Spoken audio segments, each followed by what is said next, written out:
বাইরের বৃষ্টি বৃষ্টি ওয়েদারে যখন চটপাটা কিছু খেতে ইচ্ছা করবে আর খিচুড়ি খেয়ে যখন বোর হয়ে যাবে, তখন কিন্তু এরকম চিংড়ি মাছের ভর্তা বা চিংড়ি মাছ মাখা তোমরা বানিয়ে নিতেই পারো। খুব সহজ। তার জন্য চিংড়ি মাছগুলো ভাজা করে নিয়েছি আমি নুন হলুদ মাখিয়ে। তারপরে এখানে দিয়ে দিচ্ছি ভাজা পেঁয়াজ আর ভাজা শুকনো লঙ্কা। এবারে সুন্দর করে সবটা বেটে নিতে হবে। শিলে বাটলেই কিন্তু বেশি ভালো হবে। খুব সুন্দর করে এটা বেটে নেব আমি। তারপর এর মধ্যে আমি মিশিয়ে দেব কিন্তু আরও কিছু উপকরণ।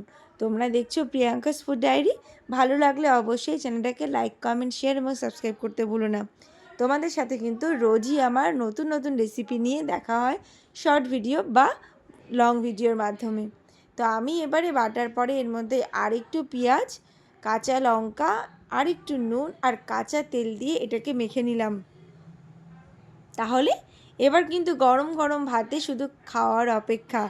অবশ্যই এটা খেয়ে দেখো, আর যারা এটা খাও তারা তো জানো যেটা কতটা টেস্টি।